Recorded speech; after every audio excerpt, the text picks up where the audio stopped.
विश्वविख्यात फुटबल खेलाडी पेलेको 82 वर्षको उमेरमा निधन। भारतीय प्रधानमन्त्री नरेन्द्र मोदीलाई मातृशोक। 100 वर्षको उमेरमा भयो निधन। केपी शर्मा ओलीको नेतृत्वमा उच्च स्तरीय संयन्त्रण र पौडेलको नेतृत्वमा मस्यौदा समिति गठन। पुष्पकमल दाहाल प्रचण्ड नेतृत्वको सरकार प्रभावकारी बनाउन केपी शर्मा ओलीको नेतृत्वमा उच्च स्तरीय संयन्त्र के गर्छ त यसबारे सम्पूर्ण जानकारी। गृहमन्त्री रवि लामिछानेको निर्देशनपछि मापदण्ड विपरीत खटिएका 194 सुरक्षाकर्मी फिर्ता। थापाथलीको सुकुम्बासी बस्ती हटाउन गृहमन्त्री रवि लामिछानेसँग मेयर बालेन्द्र शाहले मागे सहयोग। राजस्व चुहावट नियन्त्रण प्रभावकारी बनाउन अर्थ र गृह मन्त्रालयको निर्देशन। भारतले भन्यो, प्रधानमन्त्री पुष्पकमल दाहाल प्रचण्ड नेतृत्वको सरकारसँग मिलेर काम गर्न तयार छौँ। प्रधानमन्त्री प्रचण्ड र अमेरिकी राजदूत बीच भयो भेटवार्ता। विश्वासको मत लिएपछि मात्रै मन्त्रीमण्डल विस्तार गर्ने पुष्पकमल दाहाल प्रचण्डको तयारी। सरकारमा सहभागिता बारे माधव कुमार नेपालको पार्टीले स्थायी कमिटीबाट गर्ने भयो निर्णय। आफूलाई राष्ट्रपति पदसँग जोडेर आएका समाचारमा सत्यता नभएको माधव कुमार नेपालको दाबी। सन्दीप लामिछानेको निवेदन हिजो पनि हेर्न नभएमा के हुँदैछ त यसबारे सम्पूर्ण जानकारी। वरियतामा असन्तुष्टि जनाउँदै मन्त्रालय नै गएनन् उप प्रधानमन्त्री नेता नारायण काजी श्रेष्ठ। जनताले मलाई स्वास्थ्य मन्त्रीका रूपमा देख्न चाहेको डाक्टर तोसीमा कार्कीको भनाई। आज गुरुङ समुदायले तमु लोसर पर्व मनाउँदै सरकारले दियो सार्वजनिक बिदा। सरकारले मुलुकको समृद्धिका लागि द्रुत काम गर्ने विश्वास लिएको उपराष्ट्रपति नन्दबहादुर पुनको भनाई। र प्रभु शाहले गठन गरे आम जनता पार्टी 51 सदस्यीय तदर्थ समिति गठन। उपराष्ट्रपति र उप प्रधानमन्त्री सहित 3 मन्त्रीमा जसपाको दाबी। सरकारको न्यूनतम साझा कार्यक्रमको मस्यौदा 5 दिनभित्र तयार पारिने। अब हेर्नुहोस् पूरा समाचार।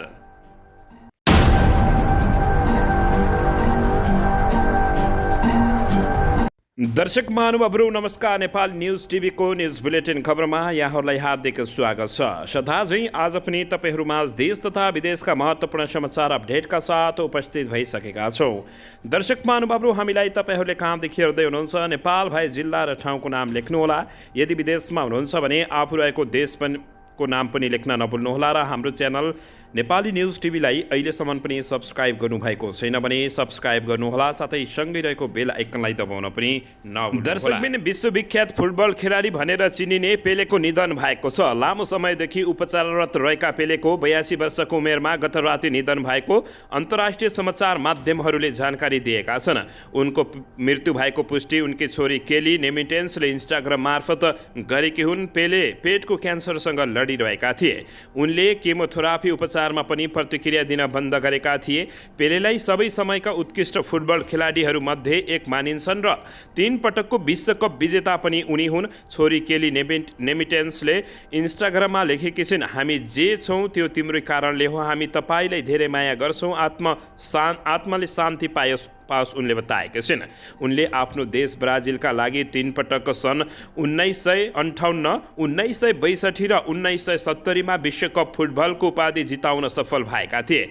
पेलेले जम्मा 4 वटा विश्वकप खेलेका छन्, जसमा 3 वटा को उपाधि उचालेका छन्। उनी 3 पटक विश्वकप जित्ने एक्ला खेलाडी हुन्। उनले सन् 1971 मा ब्राजिल राष्ट्रिय टिमबाट सन्यास लिएका थिए। पेलेले आफ्नो फुटबल करियरमा जम्मा 1363 खेल खेलेका छन्, जसमा उनले 1281 गोल गरेका छन्। ब्राजिलका लागि उनले 91 खेलमा 77 गोल गरेका हुन्। दर्शकबिन, यसैबीच आउनुहोस् अर्को समाचारतर्फ लागौँ। गृहमन्त्री रवि लामिछानेको निर्देशनपछि मापदण्ड विपरीत खटिएका 194 जना सुरक्षाकर्मी फिर्ता भएका छन्। हालसम्म मापदण्ड विपरीत खटिएका सुरक्षाकर्मी फिर्ता हुन थालेका हुन्। गृह मन्त्रालयको निर्देशनपछि पूर्व कर्मचारी र सुरक्षाकर्मीको हाँ खटिएका मापदण्ड विपरीत सुरक्षाकर्मी फिर्ता भएका हुन्। बिहिबारसम्म नेपाल प्रहरीका 103 र सशस्त्र प्रहरी बलका 91 जना सुरक्षाकर्मी गरी जम्मा 194 सुरक्षाकर्मी प्रहरी सशस्त्र प्रहरी प्रधान कार्यालय नक्सालमा हाजिर गराइएको गृह मन्त्री रवि लामिछानेको सचिवालयले जानकारी दिएको छ। मन्त्रालयले बुधबार विज्ञप्ति जारी गरेर बहालवाला तथा पूर्व कर्मचारी र सुरक्षाकर्मीले व्यक्तिगत सुरक्षाका लागि पाएको सुरक्षाकर्मीमा मापदण्ड विपरीत भए फिर्ता गर्न भनेको थियो। त्यसअनुसार नेपाल प्रहरी र सशस्त्र प्रहरी बलले कर्मचारी र सुरक्षाकर्मीको व्यक्तिगत सुरक्षामा मापदण्ड विपरीत खटिएका प्रहरीलाई फिर्ता गरेको हो। दर्शकबिन अन्ततः रवि लामिछानेको एक्सन देखिन सुरु भएको छ, तर नेपालका अरू नेताहरू भने बधाई लिनमा व्यस्त देखिएका छन्।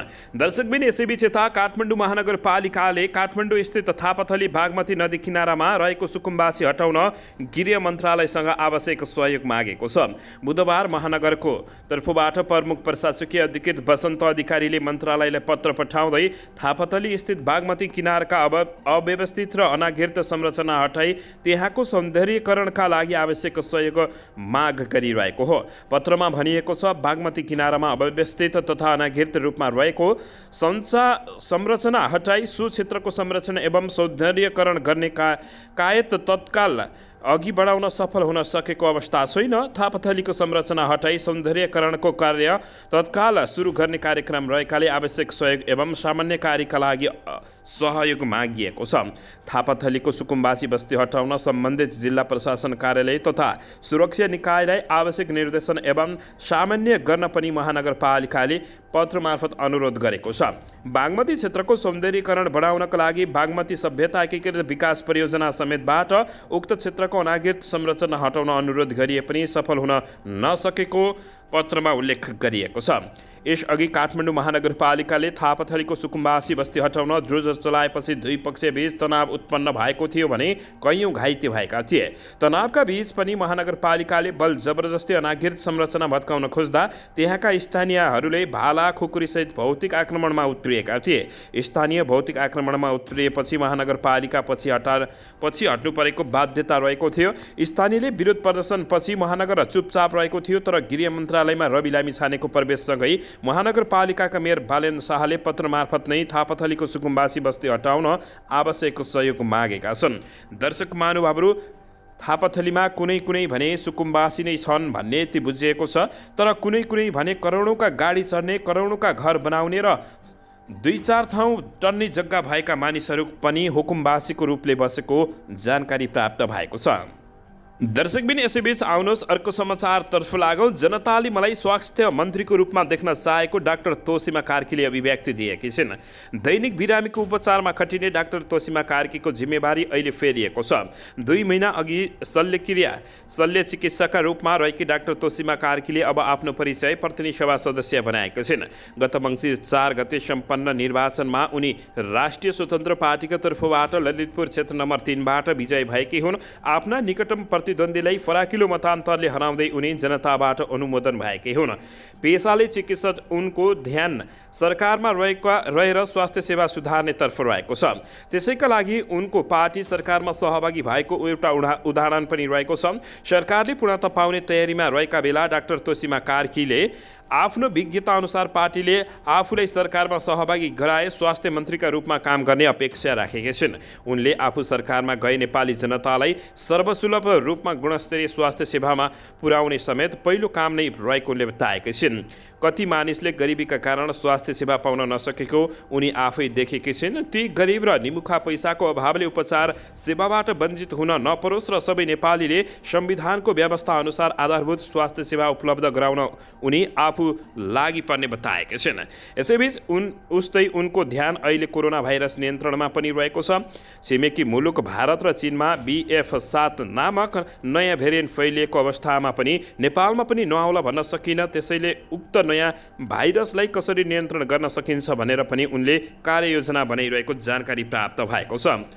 डाक्टर कार्की मुकुलका परम्परागत राजनीतिक दलको नेतृत्वले मुलुकलाई सही गन्तव्यमा लैजान नसकेको पनि टिप्पणी गर्ने गरेकी छिन्। यस्तो अवस्थामा भएपछि आफू नै राजनीतिमा आएको उनी बताएकी छिन्। आफूभन्दा वरिष्ठ चिकित्सक भए पनि उनीबाट राम्रो स्वास्थ्य सेवा दिन नसकिरहेको, गुणस्तरीय स्वास्थ्य सेवा जनता समक्ष नपुगेकाले समग्र स्वास्थ्य सेवा सुधार गर्नुपर्ने र चिकित्सक पेसा सम्भव नभएपछि आफूले राजनीति रोजेको उनको तर्क रहेको छ। एउटा चिकित्सकले मात्र समग्र स्वास्थ्य सेवा सुधार गर्न नसक्ने अवस्था मैले देखेँ। समग्र स्वास्थ्यको विकृति विसङ्गति सुधार गर्न त जनप्रतिनिधि हुनुपर्दछ भन्ने मलाई लाग्यो अनि राजनीतिमा हाम फालेको हो। मलाई लाग्छ म सफल भए पनि अब जनताको सेवा गर्नु मेरो कर्तव्य हो भनेर अभिव्यक्ति दिएका छिन्।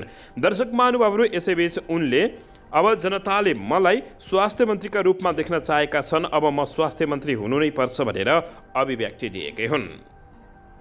दर्शकबिन यसैबीच यता नेकपा माओवादी केन्द्रका अध्यक्ष पुष्पकमल दाहाल प्रचण्ड नेतृत्वको सरकारको काम कारबाहीलाई प्रभावकारी बनाउन नेकपा एमाले अध्यक्ष केपी शर्मा ओलीको संयोजकत्वमा उच्च स्तरीय संयन्त्र बनेको छ। बिहिबार प्रधानमन्त्रीको सरकारी निवास बालुवाटारमा बसेको सत्तारूढ दल गठबन्धन 7 दलले बैठकले प्रचण्ड नेतृत्वको सरकारलाई प्रभावकारी बनाउन अध्यक्ष केपी शर्मा ओली नेतृत्वमा सरकारमा रहेका दलहरूका बीचमा सहकार्य र सामान्यका लागि उच्च स्तरीय संयन्त्र बनाउने घोषणा गरेको छ। एमाले महासचिव शङ्कर पोखरेलले यसबारे जानकारी दिँदै पार्टीका उपाध्यक्ष तथा उपप्रधानमन्त्री एवं अर्थमन्त्री विष्णु पौडेलको संयोजकत्वमा न्यूनतम साझा कार्यक्रम मस्यौदा समिति गठन भएको पनि बताउँदै यसबाट नयाँ सरकारको काम जनअपेक्षा अनुरूप अगाडि बढाउन सहयोग पुग्ने उनको विश्वास रहेको छ। यसअघि गृहमन्त्री रवि लामिछानेले 5 दिनभित्र सरकारको न्यूनतम साझा कार्यक्रमको ड्राफ्ट तयार गर्न केपी शर्मा ओलीको संयोजकत्वमा कार्यदल बनेको बताएका थिए। दर्शकबिन यसैबीच आउनुहोस् अर्को समाचारतर्फ लागौँ। दक्षिणी छिमेकी भारतले नेपालमा सोमबार गठित पुष्पकमल दाहाल प्रचण्ड नेतृत्वको सरकारसँग मिलेर काम गर्न आफू तयार रहेको जानकारी दिएको छ। भारतीय विदेश मन्त्रालयका प्रवक्ता अरविन्दम वोगाचीले बिहिबार भएको नियमित पत्रकार सम्मेलनका क्रममा उक्त कुरा बताएका छन्। तपाईहरूले पुरानै कुरा सोध्नुभयो। नेपालमा हालै प्रधानमन्त्री भएका पुष्पकमल दाहाल प्रचण्डलाई हाम्रा प्रधानमन्त्रीले बधाई दिइसक्नु भएको छ। उनले भने नेपाली प्रधानमन्त्रीले हाम्रा प्रधानमन्त्रीलाई जवाब दिइसक्नु भएको छ। दुवै देशबीच गहिरो सम्बन्ध बनाउन चाहेको कुरा प्रचण्डले बताइसक्नु भएको उनले बताएका छन्। आफूहरू पनि नेपालको नयाँ सरकारसँग द्विपक्षीय सम्बन्ध बलियो बनाउने पक्षमा रहेको उनले बताउँदै घनिष्ठ छिमेकी नेपालीसँग द्विपक्षीय सम्बन्ध बढाउने कुरामा हामी कुनै कमी गर्दैनौँ। उनले भने द्विपक्षीय सम्बन्ध बढाउन चाहन्छौँ। हामी प्रचण्डजीको सरकारसँग मिलेर काम गर्न तयार रहेको भारतीय विदेश मन्त्रीले बताएका छन्। उनले पहिले पनि नेपालको नयाँ सरकारसँग काम गर्न तत्पर रहेको कुरा बताएको दोहोऱ्याएका हुन्। हामीले पहिले पनि भनेका छौँ नेपालको नयाँ सरकारसँग काम गर्न तयार छौँ। उनले भने नेपालको सरकारलाई हामीले बधाईकै क्रममा यो सन्देश दिइसकेको उनले अभिव्यक्ति दिएका छन्। दर्शकबिन यसैबीच आउनुहोस् अर्को समाचारतर्फ लागौँ। आज गुरुङ समुदायले तमु लोसार पर्व मनाउँदैछन्। सरकारले सार्वजनिक बिदा दिएको छ। गुरुङ समुदायले शुक्रबार तमु लोसार पर्व मनाउँदैछन्। हरेक 15 पुसमा गुरुङ समुदायले तमु लोसार पर्व मनाउने गरेका छन्। यो लोसारलाई तोला लोसार पनि भन्ने गरिएको छ। दर्शकबिन यसैबीच तमु भन्नेले गुरुङ समुदायलाई चिनाउँछ भने लोसार भन्नेले नयाँ वर्ष भन्ने अर्थ लागेको छ। तमु लोसारलाई गुरुङ समुदायले नयाँ वर्षका रूपमा मनाउने गरेका छन्। यो पर्व गुरुङ समुदायले तो लहो 9 बाघ वर्गको विदाई गर्दै हिल्लो 9 बिरालो वर्गको स्वागत गरेर भव्य रूपमा मनाउने गरेका छन्। यस दिन गुरुङ समुदायले हर्षोल्लासका साथ आफ्नो वेशभूषा र नयाँ परिकार ग्रहण गरी नयाँ वर्षलाई स्वागत गर्ने गरेका छन्। तमु लोसार पर्व सूर्यको किरणसँग सम्बन्धित छ। गुरुङ समुदायको बौल्य रहेको नेपालको धेरै जिल्लाहरूमा सूर्यको ताप पहिले आउने भएकाले पुष 15 मा यो पर्व मनाउने गरिएको छ।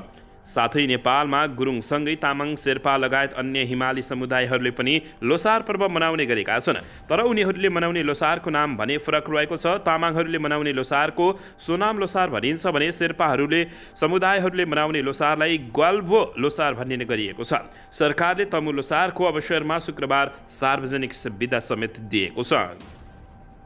दर्शकबिन यसैबीच आउनुहोस् अर्को समाचारतर्फ लागौँ। उपराष्ट्रपति र उप प्रधानमन्त्री सहित 3 मन्त्रीमा जसपाले दाबी गरेको छ। सांसदमा 12 सिट रहेको जसपाले मधेसमा मुख्यमन्त्री पाउनुपर्ने अडान राखेको छ। मध्य प्रदेशमा जसपाको 16 सिट रहेको छ। जनता समाजवादी पार्टी जसपाले उपराष्ट्रपति पदका लागि दाबी गरेको छ। जसपाले सरकारलाई समर्थन गरे पनि सहभागिताको विषयमा भने केही निर्णय नगरेको बताएको छ। जसपाले बुधबार रामसाय यादवलाई संसदीय दलको नेता चुनेको हो। जसपा का अध्यक्ष उपेन्द्र यादवले गठबन्धन आबद्ध दलका शीर्ष नेतासँग उपराष्ट्रपति र उपप्रधान सहित 3वटा मन्त्रालय आफूले पाउनुपर्ने दाबी गरिरहेका छन्। अध्यक्ष यादवले सरकारमा सहभागी हुन आफ्नो पार्टीले मागबारे नेकपा एमाले अध्यक्ष केपी शर्मा ओली र नेकपा माओवादी केन्द्रका अध्यक्ष एवं प्रधानमन्त्री पुष्पकमल दाहाल प्रचण्डसँग पनि औपचारिक रूपमा प्रस्ताव गरिसकेका छन्। सांसदमा 12 सिट रहेको जसपाले मधेसमा मुख्यमन्त्री पाउनुपर्ने अडान राखेको छ। यसैबीच मध्य प्रदेशमा जसपा नेकपाको 16 सिट रहेको छ। जसपाले मधेस सरकारको नेतृत्व आफूले पाउनुपर्ने दावी र बटम लाइन समेत बनाएको छ। मध्य प्रदेशमा जनमत पार्टीले पनि मुख्यमन्त्री दावी गर्दै आएको छ। मध्य प्रदेशमा जनमतको 13 सिट रहेको छ। जसपा अध्यक्ष यादव वर्तमान सत्तारूढ दल गठबन्धनमा रहेर मधेसमा आफ्नो पार्टीको सरकार सुनिश्चित गर्न चाहन्छन्। सत्तारूढ दल गठबन्धनमा रहेको जनमतले पनि मधेस सरकारको नेतृत्वमा दावी गर्दै आए पनि औपचारिक सहमति भने भइ नसकेको बताइएको छ। जसपा संसदीय दलका नेता रामसाई यादवले आगामी केन्द्रीय कार्यकारिणी समितिको बैठक सरकारमा सहभागिता आगामी रणनीतिबारे ठोस निर्णय लिने जानकारी दिएका छन्। गठबन्धन दलभित्र मध्य प्रदेशमा जसपा र जनमतलाई आलोपालो मुख्यमन्त्री दिने विषयमा समेत छलफल भइरहेको बताइएको छ। मध्य प्रदेशको ठूलो दल एमाले हो। यद्यपि नेकपा एमाले मधेस बाहेक अन्य 4 प्रदेशमा मुख्यमन्त्री लिने विषयमा प्रचण्ड र एमाले अध्यक्ष केपी शर्मा ओली बीच समझदारी भइसकेको जानकारी प्राप्त भएको छ। दर्शकबिन यसैबीच आउनुहोस् अर्को समाचारतर्फ लागौँ। वरियतामा असन्तुष्टि जनाउँदै नेकपा माओवादी केन्द्रका नेता नारायण काजी श्रेष्ठ मन्त्रालय नै नगएको अवस्था रहेको छ। सोमबार प्रधानमन्त्री पुष्पकमल दाहाल प्रचण्डसँगै शपथ लिएका उपप्रधानमन्त्री तथा नारायण काजी श्रेष्ठले भौतिक पूर्वाधार तथा यातायात मन्त्रालय पुगेर पदभार ग्रहण गरेका थिए। त्यसपछि भने उनी मन्त्रालय नफर्किएको बताइएको छ। सुरुको 2 दिन सन्चो नभएको भनेर मन्त्रालय नगएका उनी बिहिबार पनि गएनन्, तर उनले पार्टीका नेताहरूसँग भने निवासमै भेटवार्ता गरिरहेका छन्। त्यसैले श्रेष्ठ मन्त्रालय नजानुको कारण वरियता क्रममा असन्तुष्टि पनि भएको माओवादी केन्द्रका नेताहरूले बताएका छन्। एक नेताका अनुसार उपप्रधानमन्त्रीमा आफ्नो पहिलो वरियता हुनुपर्ने श्रेष्ठको दाबी छ। हाल मन्त्री परिषदको वरियतामा प्रधानमन्त्री पछिको वरियतामा उपप्रधानमन्त्री तथा अर्थमन्त्री विष्णु पौडेल रहेका छन्। माओवादी केन्द्रका वरिष्ठ उपाध्यक्ष श्रेष्ठ डाक्टर बाबुराम भट्टराईलाई प्रधानमन्त्री भएका बेला 2067मा उपप्रधानमन्त्री तथा परराष्ट्र मन्त्री भएका एमाले उपाध्यक्ष पौडेल 2078मा केपी शर्मा ओलीले नेतृत्व गरेको सरकारमा उपप्रधानमन्त्री तथा अर्थमन्त्री भएका थिए। तत्कालीन नेपाल कम्युनिस्ट पार्टी नेकपामा पनि श्रेष्ठ पार्टीको 6औं र पौडेल 9औं वरियतामा रहेका थिए। तर अहिले प्रचण्ड सरकारमा 3 उपप्रधानमन्त्री मध्ये पौडेललाई पहिलो वरियतामा राखिदिएपछि श्रेष्ठ असन्तुष्ट रहेको नेकपा माओवादी केन्द्रको स्रोतले जानकारी दिएको छ। स्रोतका अनुसार श्रेष्ठले वरियतामा असन्तुष्टि जनाउँदै सोमबार शपथ लिनै नै आनाकानी गरेका थिए। श्रेष्ठको असन्तुष्टि प्रधानमन्त्री प्रचण्ड र एमाले अध्यक्ष केपी शर्मा ओलीसम्म पुगेको छ। यसैबीच माओवादी केन्द्रका एक नेताले भनेका छन्, राजनीतिक र राजकीय रूपमा पनि यो मिलेन भन्ने उहाँको कुरा जायज नै भएको बताएका छन्। अध्यक्षहरूबीच कुराकानी हुँदा पनि मिलाउला भन्नु भएको छ। उपप्रधानमन्त्री श्रेष्ठका स्वकीय सचिव सुरेश काजी श्रेष्ठले भने अवस्था अस्वस्थ भएकै कारण मन्त्रालय नगएको बताएका छन्। दर्शकबिन यसैबीच यता सरकारमा सहभागिता बारे माधव कुमार नेपालको पार्टीले स्थायी कमिटीबाट निर्णय लिने बताएको छ। नेकपा एकीकृत समाजवादीका अध्यक्ष माधव कुमार नेपालले पार्टीलाई नयाँ गतिमा अगाडि बढाउन एकीकृत वाम शक्ति निर्माण गर्नुपर्ने बताएका छन्। पार्टी निकटका जनसङ्गठन र प्रवास क्षेत्रका पदाधिकारीहरूको बैठकलाई सम्बोधन गर्ने क्रममा अध्यक्ष माधव कुमार नेपालले समान विचार भएका वाम शक्तिको ध्रुवीकरणले राजनीतिक स्थिरता कायम भई देश र जनताको हितमा क्रियाशील रहन सहयोग पुग्ने बताएका छन्। उनले तत्काल आफ्नो पार्टी एकताका विषयमा कुनै पनि दलसँग छलफल नभएको स्पष्ट पार्दै पूर्व प्रधानमन्त्री समेत रहेका अध्यक्ष माधव कुमार नेपालले आफ्नो पार्टी तत्कालीन परिस्थितिमा विद्रोहबाट निर्माण भएकाले त्यसको औचित्य पुष्टि गर्न आफू तत्पर रहेको समेत बताएका छन्। उनले आफ्नो पार्टी सरकारमा सहभागी बन्ने वा नबन्ने भन्ने विषयमा निर्णय नभएको जानकारी दिँदै स्थायी कमिटीको बैठकबाटै यो विषयमा टुङ्गो लगाइने जानकारी दिएका छन्। वर्तमान सरकारले गर्ने राम्रा कामलाई सरकार बाहिर भए पनि समर्थन गर्ने उनको भनाइरहँदै बैठकमा सहभागी मध्ये केही नेताले सरकारमा जानुपर्ने, केहीले पार्टी एकता गर्ने र केहीले पार्टी उठाउँदै आएका मुद्दालाई स्थापित गर्दै कुनै पार्टीसँग एकता नगर्न सुझाव समेत दिएको जानकारी प्राप्त भएको छ।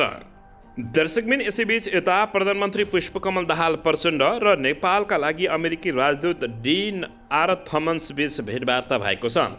बिहिबार प्रधानमन्त्री निवास बालुवाटारमा उनीहरूबीच भेटवार्ता भएको जानकारी प्राप्त भएको छ। भेटमा द्विपक्षीय हितका विषयमा कुराकानी भएको बालुवाटार स्रोतले जानकारी दिएको छ। भेटमा राजदूत थमन्सले प्रधानमन्त्री नियुक्त भएकोमा नेकपा माओवादी केन्द्रका अध्यक्ष पुष्पकमल दाहाल प्रचण्डलाई बधाई समेत दिएका छन्। दर्शकबिन पछिल्लो समय भारत, चीन, अमेरिका, नेपालका नेताहरू नेपालका नेताहरूको पछाडि आफ्नो दबाव र प्रभाव बढाउनको लागि हात धोएर पछाडि परिरहेका छन्।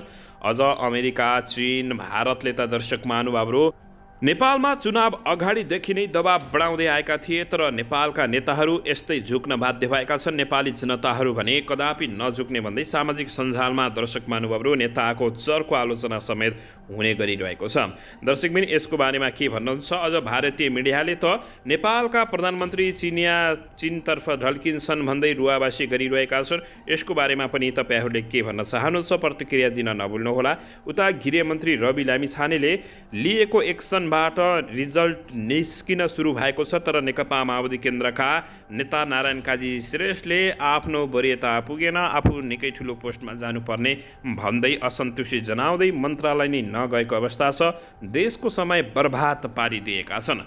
हो दर्शक महानुभावहरू, तीन दिनसम्म आज 4 दिन भयो नेता नारायण काजी श्रेष्ठ मन्त्रालय सम्हाल्न नगएको। यसको जवाब कसले दिन्छ? तपाईँहरूले जवाब अवश्य पनि माग्न नभुल्नुहोला।